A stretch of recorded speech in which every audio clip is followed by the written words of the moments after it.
Date है आज 17 दिसंबर 2020 और आज हम इन टॉपिक पर डिस्कशन करेंगे। पहला टॉपिक क्या है, ये OCI कैटेगरी क्या है और NRI क्या है, ये देखेंगे। इसके बारे में सारी डिटेल आपको पता होगा, कोई क्वेश्चन इससे रिलेटेड आता है तो नहीं छूटेगा। रिव्यू पिटीशन क्या है और साथ में देखेंगे क्यूरेटिव पिटीशन क्या है। वोटिंग राइट टू NRI से रिलेटेड न्यूज़ है कि NRI को पोस्टल बैलेट के जरिए वोटिंग राइट दिया जा रहा है, तो इस पे पूरे ढंग से ऑपरेशन करेंगे इस न्यूज़ पे। चौथा क्या है, S-400 क्या है और काटसा किससे रिलेटेड है। डाक पे क्या है, राष्ट्रीय कामधेनु आयोग किससे रिलेटेड है और क्या है। मेघदूत अवार्ड क्या है और हिमालयन सैरो क्या है, हिमालयन सैरो। उइघुर क्या है और क्यों न्यूज़ में है। तो आइए चलते हैं अपने फर्स्ट टॉपिक पे। फर्स्ट टॉपिक है overseas citizen of India. Overseas citizen of India, OCI की फुल फॉर्म क्या है, ओवरसीज़ सिटीजन्स ऑफ इंडिया।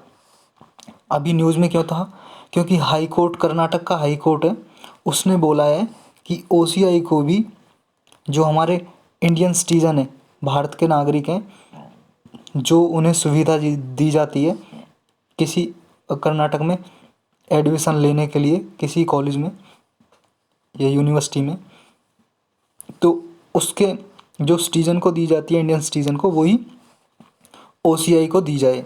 यानी कि जितनी फ़ीस इंडियन सिटीज़न की लगती है उतनी OCI की लगनी चाहिए।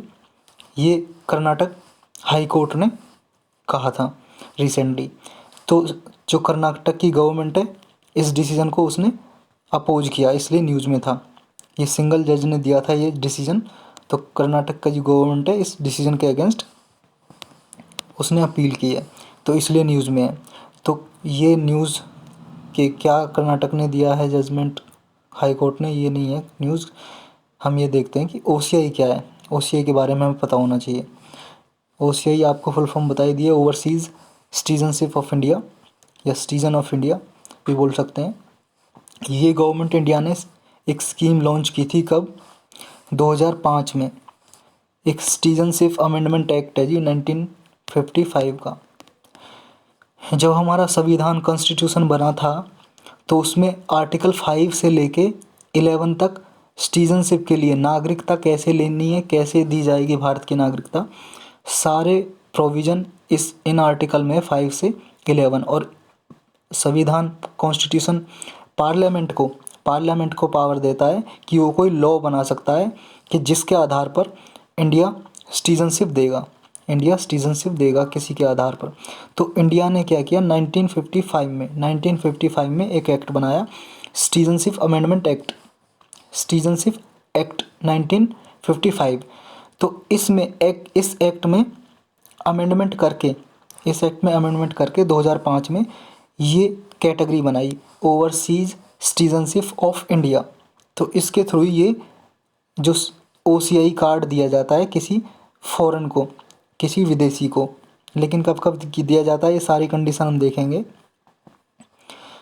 लेकिन इससे पहले एक PIO कैटेगरी भी होती थी, person of Indian origin. PIO की फुल फॉर्म क्या है, पर्सन ऑफ इंडियन ओरिजिन। तो और दूसरी कैटेगरी चलती थी OCI। दो कैटेगरी चलती थी 2015 से पहले, लेकिन 9 जनवरी 2015 को गवर्नमेंट ने इन दोनों कैटेगरी को मर्ज कर दिया, मिला दिया। अब एक ही कैटेगरी है OCI कार्ड। अब OCI कार्ड के लिए क्या क्या एलिजिबिलिटी है। एक तो जी देखो, मान लो कोई भी पर्सन है, ये सिंगापुर, हम एग्जांपल ले लेते हैं, सिंगापुर का अभी सिटीज़न है ये, सिंगापुर एक कंट्री है, इसका सिटीज़न है ये पर्सन ए। अगर ये मान लो इंडिया का सिटीज़न रहा हो, 26 जनवरी 1950 को हमारा कॉन्स्टिट्यूशन लागू हुआ था, 26 जनवरी 1950 को। तो इसके बाद से अगर ये इंडिया का सिटीज़न रहा हो कभी, तो ले सकता है OCI कार्ड। मान लो ये ना रहा हो, इसका कोई माँ बाप में से कोई रहा हो, मान लो फादर रहा हो या मदर रहा हो, तो कोई मदर रही हो, कोई भी इंडिया की सिटीज़न रही हो, तब भी ले सकता है। तो ये कैटेगरी है। और भी एक कैटेगरी है, क्या है कि ये सॉरी ये देखो,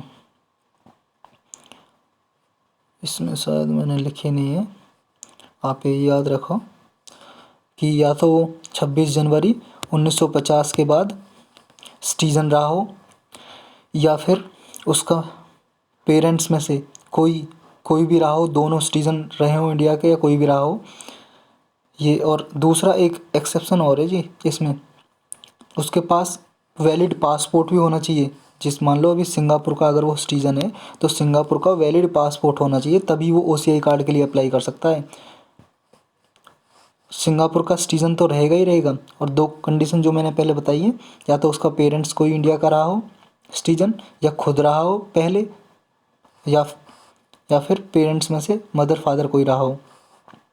और उसके साथ साथ वैलिड पासपोर्ट होना चाहिए जिस कंट्री का भी है, तभी ओसीआई कार्ड मिलेगा इंडिया से उसे। लेकिन एक और है कि अगर देखो उसके पेरेंट्स या ग्रैंड पेरेंट्स, उसके पेरेंट्स या ग्रैंड पेरेंट्स मान लो ये सिंगापुर का सिटीज़न है, तो सिंगापुर का सिटीज़न है तो उसके जो माता पिता हैं या उसके दादा दादी हैं, कोई भी पाकिस्तान या बांग्लादेश का सिटीज़न भी नहीं होना चाहिए।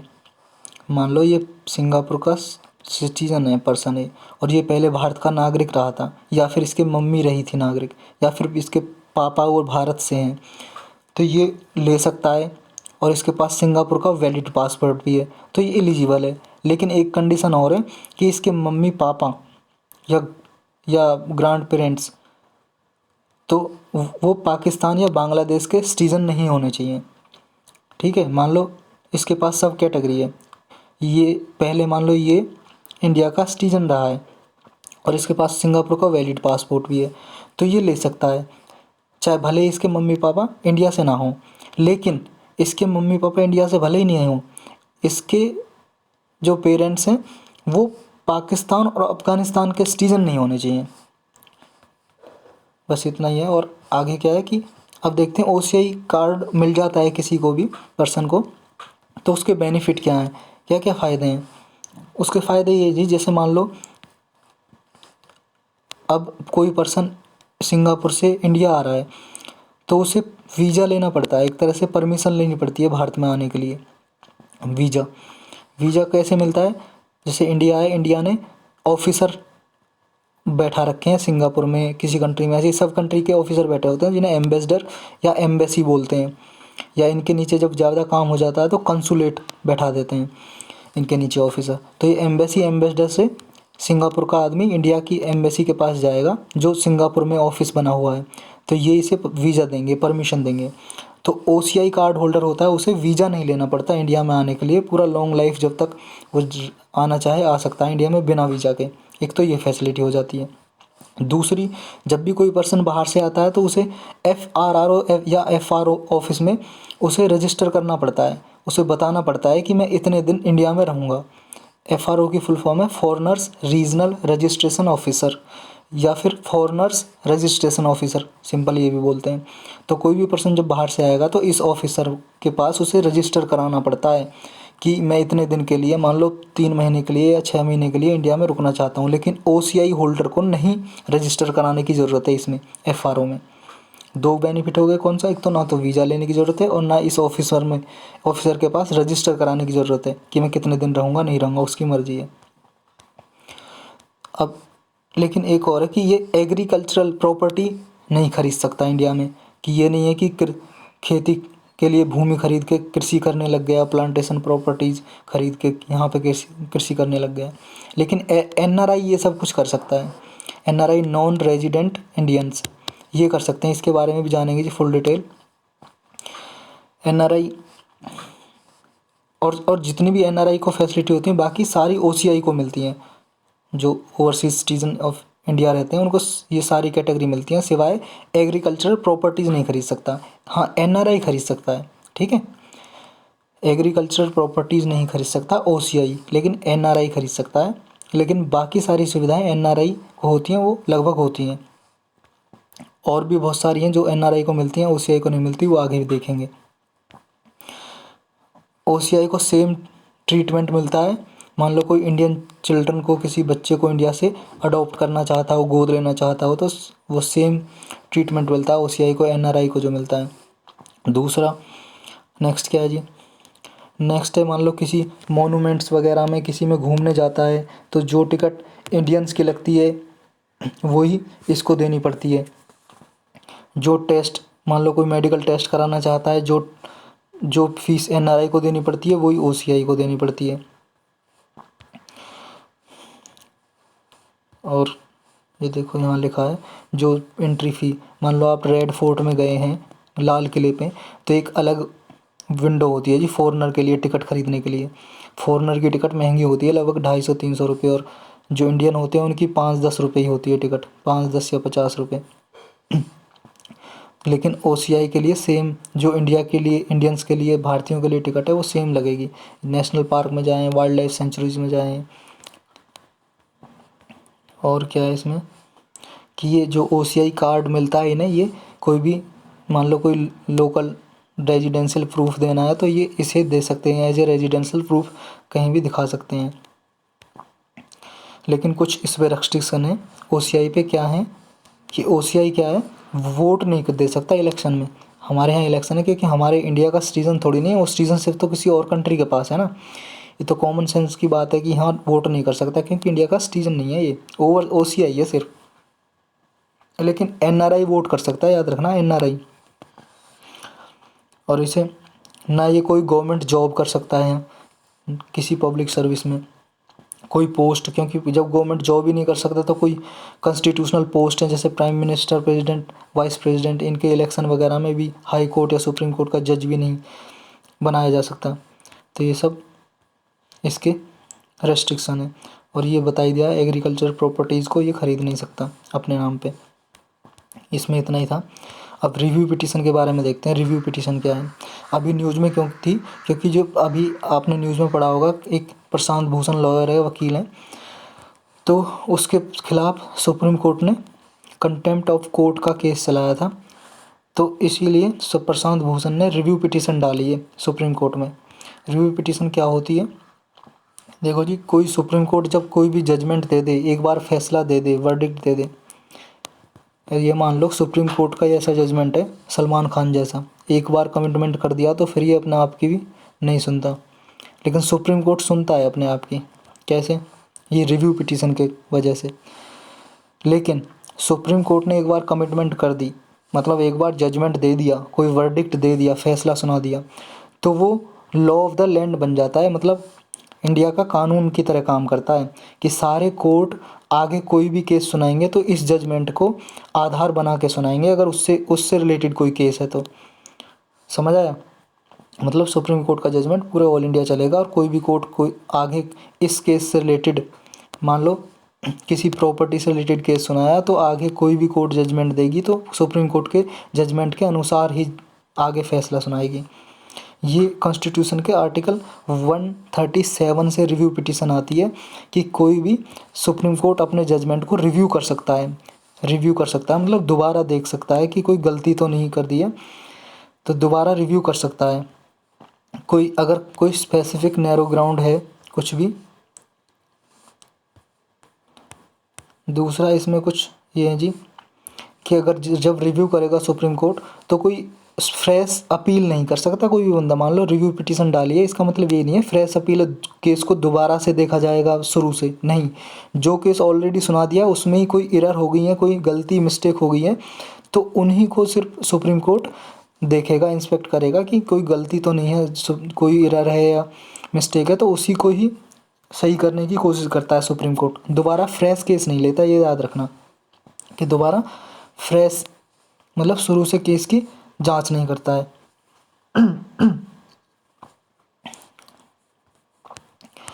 ये सुप्रीम कोर्ट ने अपने 1975 के जजमेंट में सुनाई थी। एक बार सुप्रीम कोर्ट का वर्डिक्ट आया था 1975 में, उसमें जस्टिस कृष्णा अय्यर ने ये कहा था कि दोबारा से फ्रेश केस नहीं लिया जाएगा, जो मिस्टेक हुई है, कोई एरर हुई है, तो उसी को ही सिर्फ सुप्रीम कोर्ट देखेगा। और आगे क्या जी,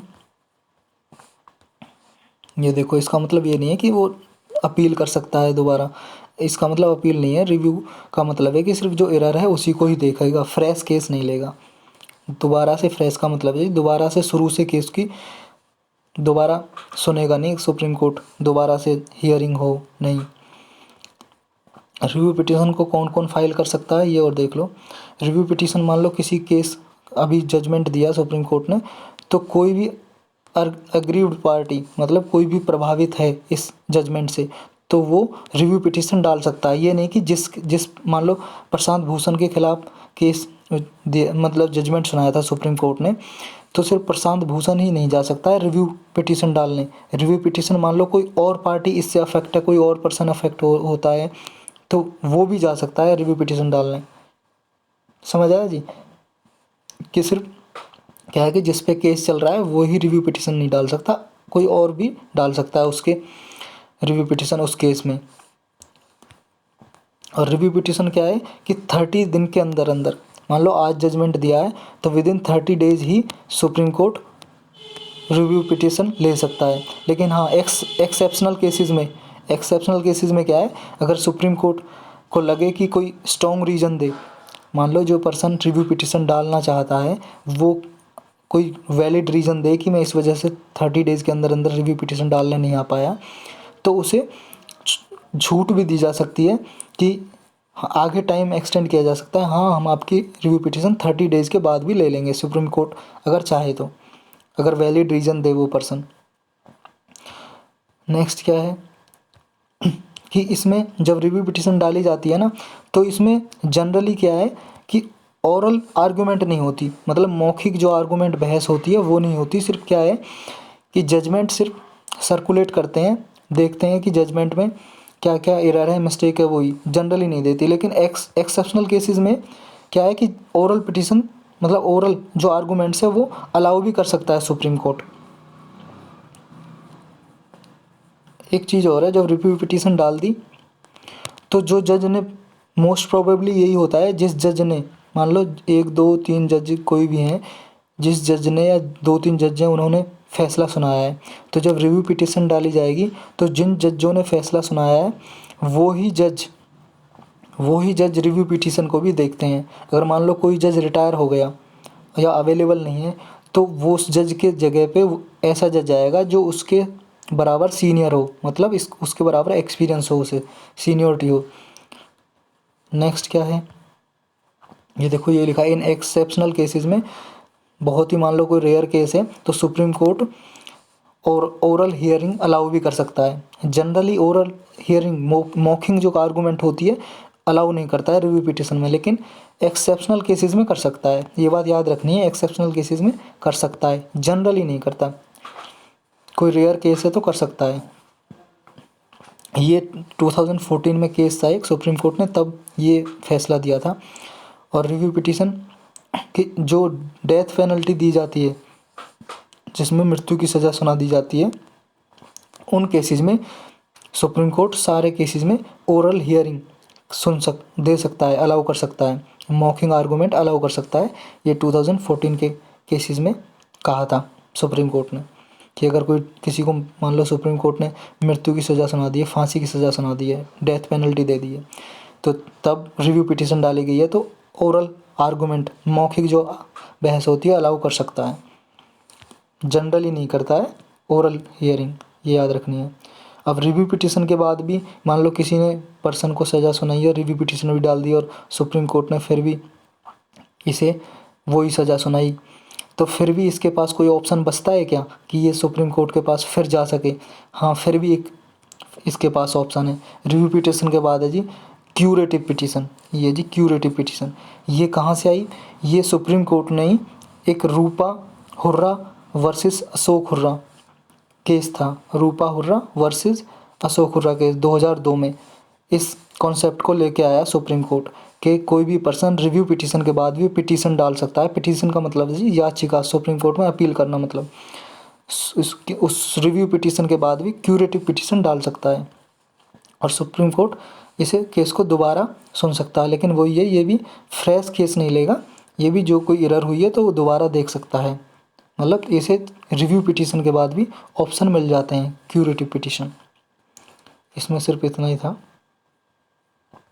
और एक चीज़ और है, रिव्यू जो क्यूरेटिव पिटीशन है उसमें भी जनरली ओरल हियरिंग अलाउ नहीं की जाती है, लेकिन हाँ कोई एक्सेप्शनल केस है तो ओरल हियरिंग अलाउ की जा सकती है। मॉकिंग जो आर्गूमेंट होती है वो अलाउ की जा सकती है।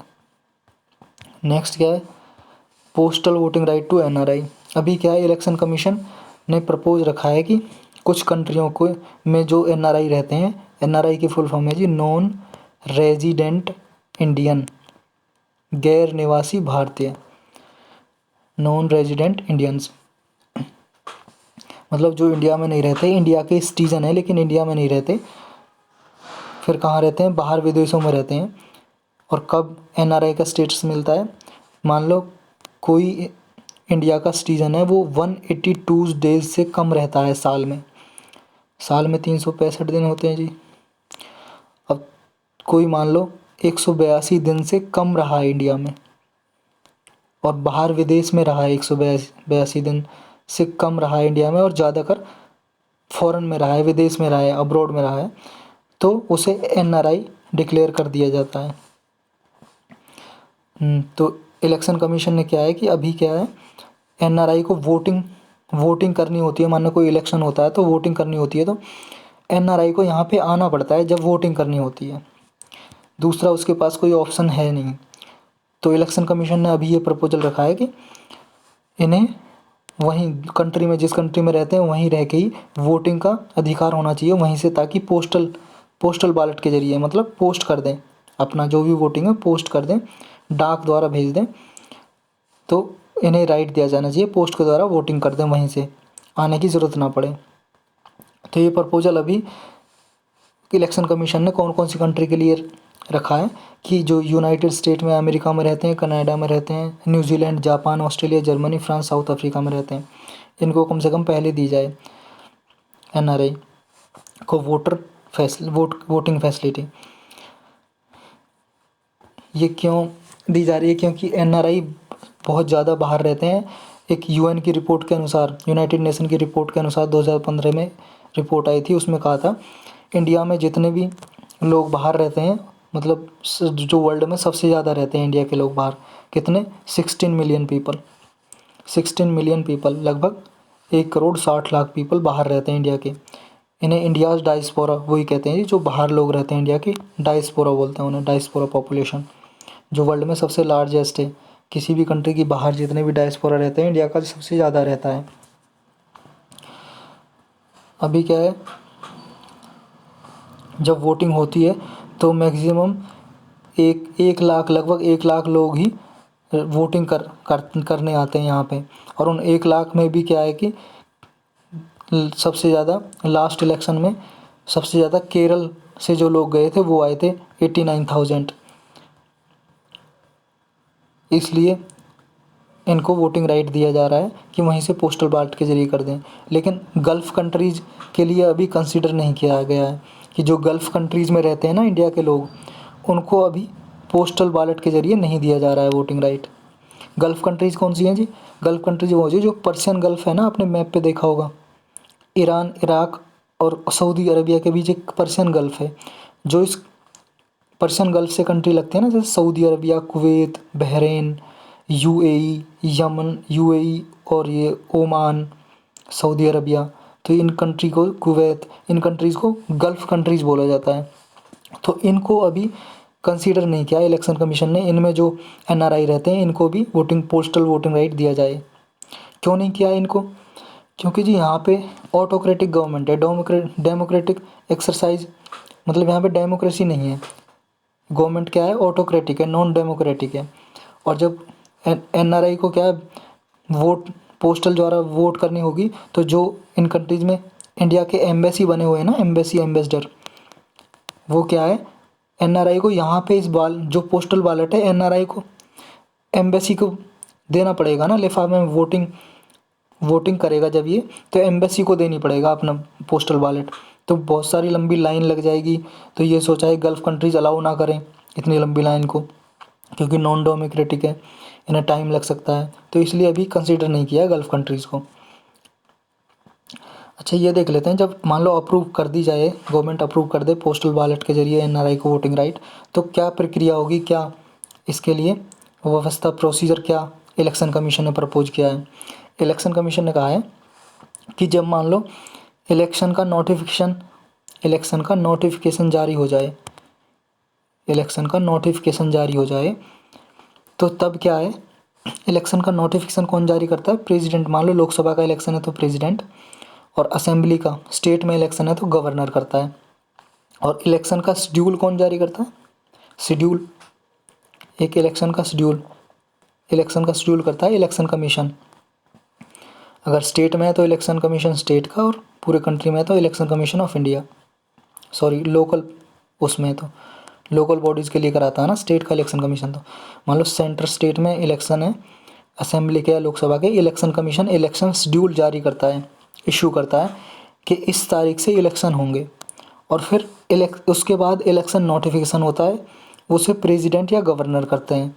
इलेक्शन नोटिफिकेशन का मतलब है जी, तब क्या है कि कैंडिडेट अपना नाम दर्ज कर सकते हैं इलेक्शन में खड़े होने के लिए, वो नोटिफिकेशन होता है। तो जब इलेक्शन नोटिफिकेशन जारी हो जाए उसके 5 दिन के अंदर अंदर, ये देखो 5 दिन के अंदर अंदर जो एनआरआई है उसको क्या है कि जो रिटर्निंग ऑफिसर हैं, रिटर्निंग ऑफिसर होते हैं जी, जैसे जो भी कॉन्स्टिट्यूंसी है जिस एरिया में इलेक्शन होता है तो उसमें एक रिटर्निंग ऑफिसर अपॉइंट किया जाता है कि सारे इलेक्शन की देखभाल ये करेगा। तो उस, मान लो कोई एक डिस्ट्रिक्ट से, मान लो ए डिस्ट्रिक्ट से कोई पर्सन एनआरआई इंडिया का, तो इसमें आरओ को इन्फॉर्म करेगा ये कि मैं पोस्टल वॉलेट के ज़रिए वोट करना चाहता हूँ रिटर्निंग ऑफिसर को। तो जब रिटर्निंग ऑफिसर क्या है, एक पोस्ट बैलेट पेपर भेजेगा इलेक्ट्रॉनिकली, मतलब इंटरनेट के ज़रिए भेजेगा इलेक्ट्रॉनिकली बैलेट पेपर भेजेगा आरओ। तो फिर ये क्या है, जो इंडिया का जो अदर कंट्रीज़ में जो डेजिग्नेटेड ऑफिसर है, मान लो एम्बेसी है, जो एम्बेसी है वो क्या करेंगे, उस बैलेट पेपर को डाउनलोड करेंगे वोटर के बिहाफ में जिसके एनआरआई को वोट देनी है, और फिर इस वोटर को दे देंगे कि भैया ये लो बैलेट पेपर और इस पर वोट डाल के हमें वापस करके जाओ। तो फिर ये क्या है, एनआरआई एम्बेसी से ये बैलेट पेपर लेगा, बैलेट पेपर लेके एक सेल्फ डिक्लेरेशन भी अटेस्ट कराएगा उस ऑफिसर से, अलग से एक कागज़ लेगा उस पर सेल्फ डिक्लेरेशन लिखेगा कि मैं वोट कर रहा हूँ ये करके उसे अटेस्ट कराएगा।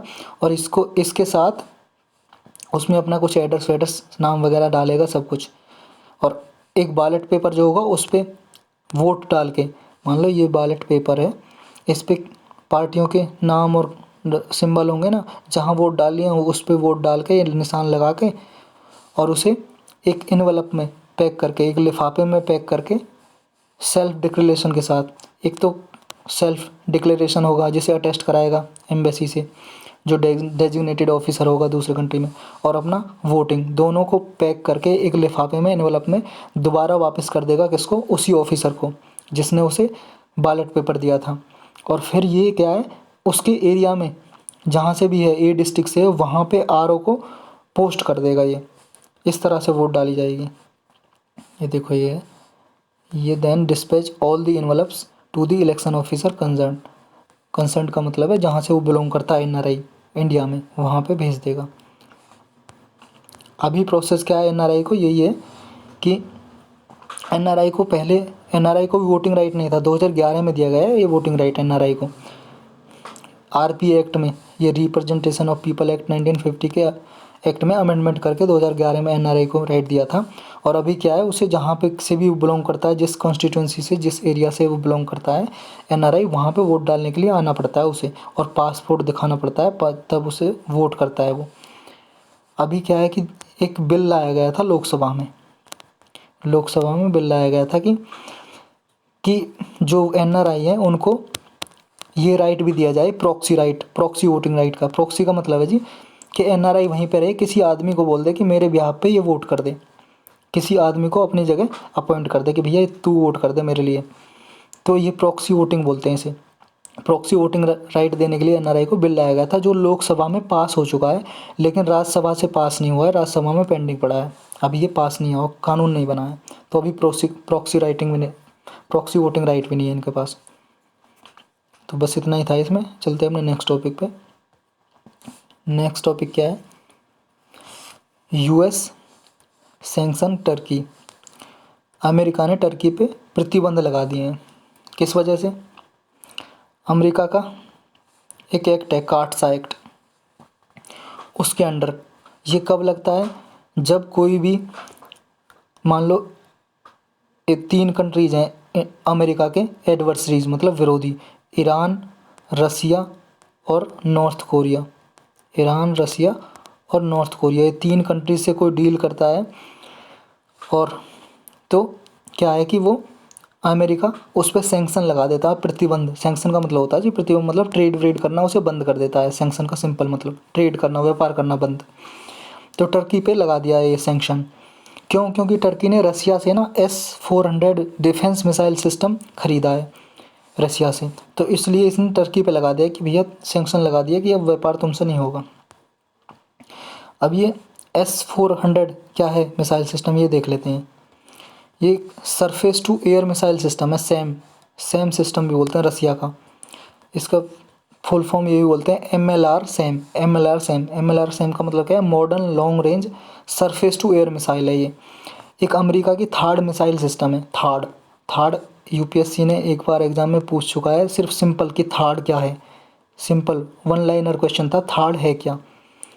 उसमें ऑप्शन थे कि US का मिसाइल सिस्टम है, डिफेंस सिस्टम है, ये है, तो सिर्फ थार्ड पूछ लिया था। इसकी फुल फॉर्म क्या है? Terminal high altitude area defence system. ये US का डिफेंस सिस्टम है थार्ड। उससे भी ज़्यादा पावरफुल है रसिया का जो सैम सिस्टम है, S-400 मिसाइल सिस्टम है। तो अब ये क्या है कि इंडिया भी तो खरीद रहा है S-400 डिफेंस मिसाइल। ये S-400 मिसाइल सिस्टम इंडिया भी खरीद रहा है। इसलिए हम ये देखेंगे इंडिया पे क्या इम्पैक्ट है। लेकिन पहले काटसा के अंदर क्यों लगा रहा है ये देख लेते हैं। काटसा क्या है? काटसा क्या है? काटसा की फुल फॉर्म है countering America's adversaries through sanction act. मतलब जो अमेरिका के एडवर्सरीज हैं, विरोधी हैं, अमेरिका के अगेंस्ट हैं, उनको काउंटर करने के लिए सैंक्शन लगाता है, प्रतिबंध लगाता है। ये एक्ट है, अमेरिका ने बनाया था। अमेरिका के जो एडवर्सरीज हैं, विरोधी हैं, ईरान, रसिया और नॉर्थ कोरिया को पनिश करने के लिए प्यूनिटिव मेजर्स का मतलब पनिश करने के लिए, प्यूनिटिव मेजर्स लेने के लिए उनके अगेंस्ट, ईरान, रसिया, नॉर्थ कोरिया के। इसमें होता क्या है? ये सैंक्शन लगा देता है। और रसिया के ऊपर क्यों लगा रहा है सैंक्शन? कि रसिया से टर्की डील कर रहा है, तो रसिया का क्या कारण है कि इससे रसिया से दुश्मनी है अमेरिका की। एक तो ये जी, यूक्रेन को रसिया ने, यूक्रेन का पार्ट था एक क्रीमिया, तो मिलिट्री इंटरवेंशन से रसिया ने क्रीमिया को यूक्रेन से हड़प लिया था। एक टेरिटरी है, एक एरिया है, लैंड, उसको रसिया ने यूक्रेन से ले लिया था मिलिट्री के दम पे, फोर्स के दम पे। दूसरा, 2016 का जो इलेक्शन हुआ था US का प्रेसिडेंशियल इलेक्शन, उसमें ये आरोप लगे थे रसिया पे कि रसिया ने उसमें इंटरवीन किया है, उसमें मेडलिंग की है। मेडलिंग मतलब इंटरवीन, उसमें हस्तक्षेप किया है इलेक्शन में। तो ये 2 कारण की वजह से ये रसिया पे सैंक्शन लगाता है। मतलब रसिया से जो भी डील करता है, तो रसिया से जो भी मान लो कंट्री डील करती है, तो उस कंट्री पे सैंक्शन लगा देता है। हर कंट्री को कहता है कि रसिया से कोई भी डिफेंस सिस्टम, मिलिट्री का कोई इक्विपमेंट मत खरीदो। यही इसमें लिखा है कि इलेक्शन में मेडलिंग के लिए यहाँ पे। और इसमें नेक्स्ट क्या है ये देखते हैं कि एक रिपोर्ट है इसके आर्म की, हथियार कितने खरीदे जाते हैं, कितने बेचे जाते हैं। एक रिपोर्ट है सिप्री की। सिप्री क्या है? Stockholm International Peace Research Institute. ये क्या है? स्टॉकहोम में है। स्टॉकहोम कहाँ पे? स्वीडन एक कंट्री है। नॉर्वे, स्वीडन, फिनलैंड सुना होगा आपने, ब्रिटेन के साइड में, यूनाइटेड किंगडम के साइड में कंट्री है स्वीडन। तो वहाँ पे इंस्टीट्यूट है। ये क्या करता है? ये रिपोर्ट जारी करता है, देखता है कि कौन कितना हथियार खरीद रहा है। तो रसिया ने 2010 से 17 के बीच में, 2010 से 2017 के बीच में रसिया ने सबसे ज़्यादा इंडिया को हथियार सप्लाई किए हैं, आर्म सप्लाई किए हैं, इस सिप्री ने बताया था। और क्या है कि रसिया ने ये इंडिया ने कौन कौन से हथियार खरीदे हैं ये भी देख लो एक बार रसिया से। ये INS चक्र एक सबमरीन है, low class conventional submarine. BrahMos missile तो आपने सुना ही होगा। MiG-29, 21, 27 ये भी हेलीकॉप्टर वगैरह M सीरीज़ के, MI सीरीज़ के। Vikramaditya aircraft, tank T-72, 90, T-90, Su-30 MKI, ये इतने आर्म्स उसने खरीदे हैं। अब इस पे इम्पैक्ट क्या पड़ता है, अभी देखो ट्रंप का एडमिनिस्ट्रेशन है वहाँ पे, डोनाल्ड ट्रंप राष्ट्रपति है, प्रेसिडेंट है। इंडिया ने अभी उससे तो एग्जाम्पशन ले रखी है कि अमेरिका ने इंडिया को एग्जाम्पशन दे रखी है, छूट दे रखी है कि तुम रशिया से खरीद सकते हो S-400, क्योंकि रीज़न बताया इंडिया ने कि हमारे लिए इम्पोर्टेंट है डिफेंस के लिए। तो इंडिया को ये एग्जाम्पशन दे रखी है, छूट दे रखी है। लेकिन आने वाले टाइम में जो बिडेन अगले राष्ट्रपति होने वाले हैं USA के, तो ये देखना होगा कि वो क्या डिसीजन लेते हैं, वो परमिशन देंगे रशिया से ख़रीदने की क्या। तो ये इम्पोर्टेंट इसलिए है इंडिया के लिए और हमारे लिए इसलिए पढ़ना ज़रूरी है कि आगे राष्ट्रपति चेंज होने वाला है अमेरिका का, तो वो क्या डिसीजन लेता है। तो इसमें सिर्फ इतना ही था। चलते हैं नेक्स्ट आर्टिकल पे। नेक्स्ट क्या है, डाक पे। ये डाक पे क्या है, डाक पे जी एक पेमेंट सिस्टम है, डिजिटल पेमेंट सिस्टम। किसने चलाया है, डिपार्टमेंट ऑफ पोस्ट। ये किस मिनिस्ट्री के अंडर आता है, department of post, ministry of communication. Department of post ministry of communication के अंदर आता है। तो डिपार्टमेंट ऑफ पोस्ट ने IPPB के साथ मिलके, इंडिया पोस्ट पेमेंट बैंक के साथ मिलके ये डाक पे लॉन्च किया है। डाक पे क्या है, डिजिटल पेमेंट सिस्टम है, मतलब डिजिटली पेमेंट होगी, जैसे आप मोबाइल से पेमेंट कर देते हो ना, डाक पे के जरिए होगी पेमेंट। बस इतना ही था इसमें, free of cost money receipt transfer करने के लिए। किसने लॉन्च किया, डाक पे, ये याद रखना है सिर्फ, किसने, डिपार्टमेंट ऑफ पोस्ट और इंडिया पेमेंट बैंक IPPB। ये IPPB India post payment bank और डिपार्टमेंट ऑफ पोस्ट। डिपार्टमेंट एक विभाग है, कौन सी मिनिस्ट्री के अंदर, मिनिस्ट्री ऑफ कम्युनिकेशन के अंदर। नेक्स्ट क्या है, राष्ट्रीय कामधेनु आयोग। ये क्या है, ये 2019 में इंडिया ने ये कॉन्स्टिट्यूट किया था, क्या, राष्ट्रीय कामधेनु आयोग। तो ये क्या काम करता है, ये इसका काम है जी, जो गाय की ब्रीड है ना, गाय की जितनी भी नस्लें हैं उनको, जो इंडिजिनस ब्रीड है, जो हमारे भारत की नस्लें गाय की, उनको प्रोटेक्शन कर देना, कंजर्व करना और उनमें डेवलपमेंट करना, अपग्रेड करना, कि ताकि उनकी जो मिल्क की जो प्रोडक्टिविटी है, जो ज़्यादा से ज़्यादा दूध वो दे सकें, इसमें रिसर्च कर सकें। तो ये एक आयोग बनाया था।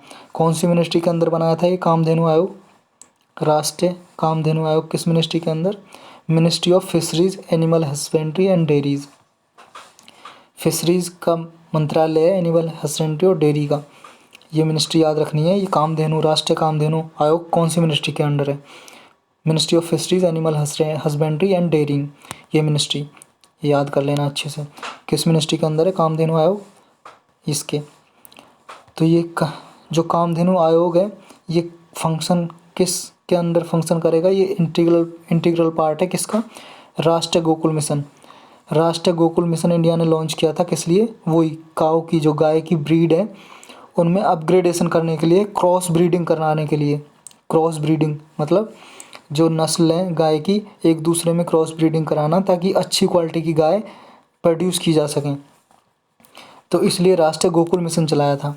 तो इसी का ही पार्ट है, राष्ट्रीय गोकुल मिशन का पार्ट है कामधेनु आयोग, राष्ट्रीय कामधेनु आयोग, जो ministry of fisheries and animal husbandry and dairying के अंडर काम करता है। इसमें इतना ही था। नेक्स्ट है जी मेघदूत अवार्ड। मेघदूत अवार्ड में सिर्फ छोटी सी न्यूज है, इसे पोस्टल डिपार्टमेंट देता हर साल, किस लिए, पोस्टल सर्विस में एक्सीलेंस के लिए, डाक सेवा में एक्सीलेंस सर्विस के लिए डाक विभाग देता है इसे हर साल। पोस्टल डिपार्टमेंट देता है पोस्टल सर्विस में एक्सीलेंस के लिए। कौन सा अवार्ड, मेघदूत अवार्ड, ये याद रखना है। नेक्स्ट क्या है, हिमालयन शेरू। हिमालयन शेरू क्या है, इसे बोलते हैं जी, ये जानवर है जो, ये है हिमालयन शेरू। हिमालयन शेरू क्या न्यूज़ थी, ये फर्स्ट टाइम ना हिमाचल प्रदेश में इसे देखा गया है, for the first time in Himalayas cold desert. Himalaya के कोल्ड डेजर्ट में कहाँ पे? हिमाचल प्रदेश में इसे पहली बार देखा गया है, हिमालयन शेरों को।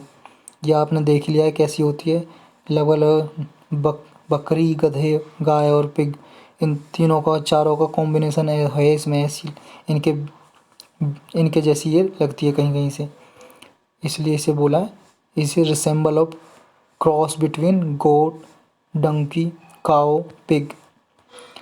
इसका साइज, लार्ज साइज है हेड का, थिक नेक है, शॉर्ट लिम्स हैं, लॉन्ग मूल लाइक ईयर्स हैं इसके कान, डार्क हेयर हैं। अब इसके ये डार्क हेयर हैं क्या है किसके बीच में, ये तो ज़्यादा इम्पोर्टेंट है नहीं। इम्पोर्टेंट क्या है, एक तो ये हिमालय में देखी गई, रीजन याद करना है, हिमालयन रीजन में, कहाँ पे? हिमाचल प्रदेश में। दूसरा, ये वल्नरेबल कैटेगरीज में, IUCN की रेड लिस्ट में।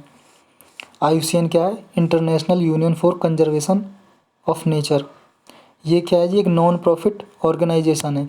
ये क्या है? स्पीसीज़ के वर्ल्ड वाइड कंजर्वेशन के लिए काम करती है, ये एनिमल्स वगैरह के। और इसने कैटेगरी बनाई हुई है, जैसे एक तो ये वनरेबल हो गई, वनरेबल के अलावा endangered, critically endangered, danger, critically endangered, critically endangered, extinct, और एक ये वनरेबल हो गई, लीस्ट कंसर्न। तो ऐसे करके इसकी कैटेगरीज हैं। ये जैसे भी ये क्या है, जिसको भी जितना भी खतरा होता है विलुप्त होने का प्रजाति को, उसके हिसाब से ये इस कैटेगरी में डालती है। तो ये कौन सी लिस्ट में? हिमालयन शेरों वनरेबल में, किसकी? IUCN की रेड लिस्ट में। और एक हमारा एक एक्ट है इंडिया का, वाइल्ड लाइफ प्रोटेक्शन एक्ट 1972 का। ये डी सन तो आपको याद ही करना है, छोटे छोटे एग्जाम में तो यही पूछ लेते हैं, वाइल्ड लाइफ प्रोटेक्शन एक्ट कब पास हुआ था? 1972 में।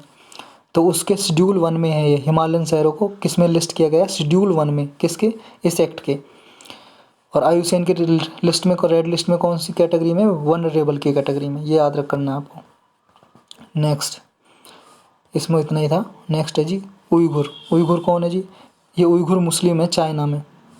ये देखो जी, ये लोग हैं, उइघुर बोलते हैं इन्हें, उइघुर मुस्लिम कैटेगरी के। चाइना में कहाँ पे हैं ये? देखो जी, ये चाइना का मैप,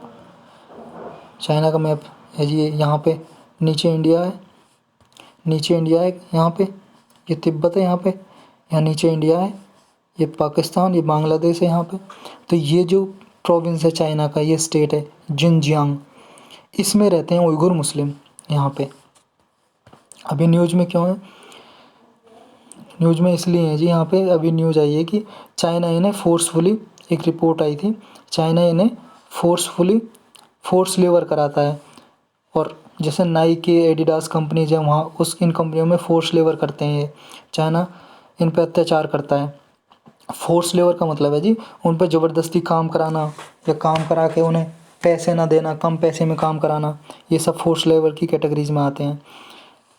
लेकिन चाइना क्या रीज़न देता है? चाइना कहता है कि जो जहाँ पे इन्हें रखा जाता है वो कोई कैद करके नहीं रखा जाता है, इन्हें इम्प्रीजन नहीं किया जाता। वो क्या है? वोकेशनल ट्रेनिंग सेंटर है, एक ट्रेनिंग सेंटर है, या ट्रेनिंग दी जाती है जॉब करने की।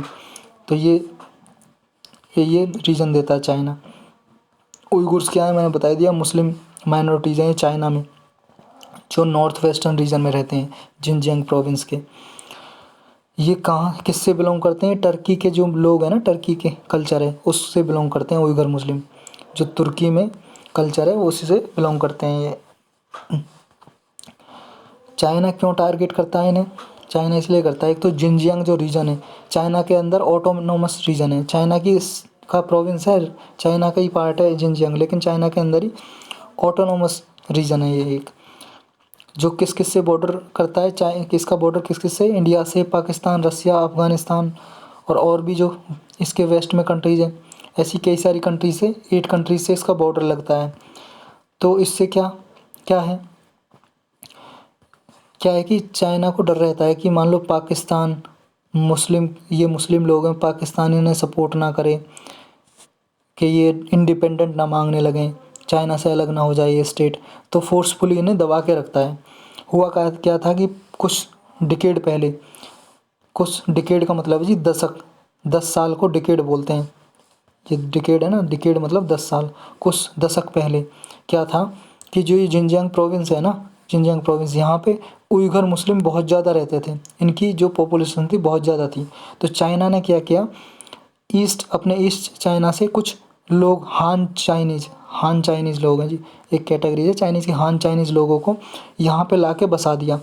और जितनी भी यहाँ पे जॉब थी ना, जो बड़ी बड़ी अच्छी अच्छी जॉब थी, सारी जॉब ये हान चाइनाज़ ने यहाँ पे ले ली थी।